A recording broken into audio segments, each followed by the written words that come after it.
Although I'm not a hardcore GTD practitioner, it is a pretty extensive system, so it's a fantastic point of reference. I'm going to be comparing how I set up my WorkFlowy document with principles that resemble GTD. And, GTD is really a mashup of a bunch of common sense organizational structures. At its most basic, GTD organizes all of our stuff into a couple of broad categories, which you've probably already been implementing at some level anyways. An inbox, often where the decision-making process starts, a system for reference material, a way to bring projects together, and a method to deal with your individual tasks or next actions.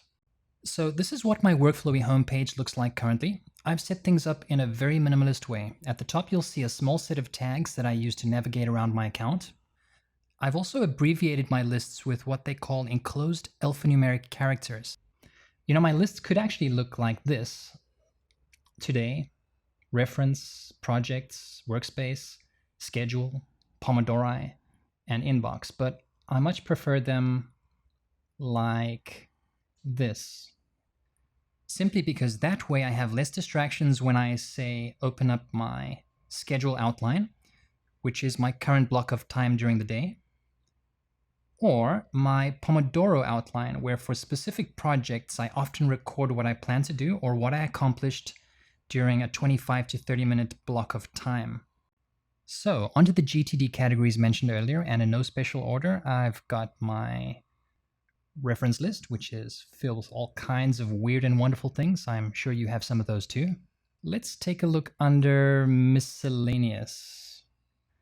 And under project stuff, projects that I've shelved for someday, whenever. I've got some Adobe InDesign shortcuts. I need to brush up on these shortcuts once or twice a year when I'm working on new editions of my WorkFlowy book. Let me zoom back out to my miscellaneous list. I've also got a totally miscellaneous list. With stuff like roach poison, where I strategically placed cockroach poison around my apartment about 3 months ago.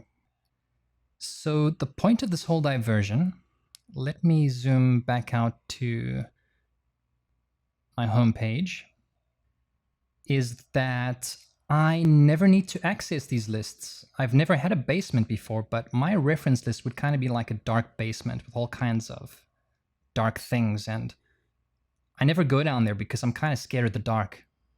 So next is my projects outline. I'm sure you've all got some amazing projects outlined for 2017, life-changing stuff. WorkFlowy. And let's zoom into my book outline, my book, Do Way, Way More in WorkFlowy. Now, that's the first and second edition completed. I've got this use cases outline for a bunch of new use cases, thoughts, and ideas that I haven't quite got around to squeezing into blog posts or into the second edition of my book. So this is all going to be for the third edition. Back up to my WorkFlowy outline and WorkFlowy Academy. This is going to be my major project for 2017. So let's go back to the home page. Interestingly enough, I never really access my project outline by clicking on this bullet.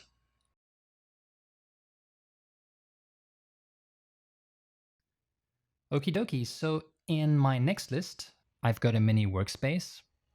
And in my first child list, I have what I like to call my Kanban schedule.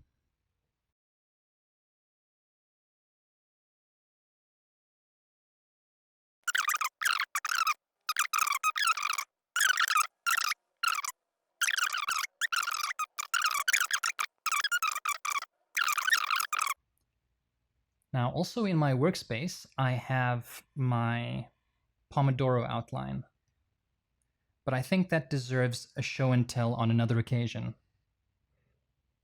Now I want to show you why I have my inbox right at the bottom of my home page.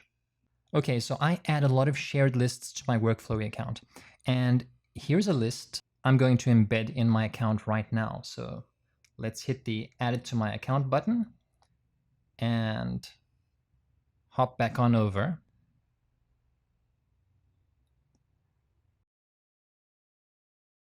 Oh, and there she blows. So as you know, shared lists always appear at the bottom of your home page. And what I'm going to do is place my cursor in that embedded list, and I'm going to hit Tab twice to nest it under my embedded list folder.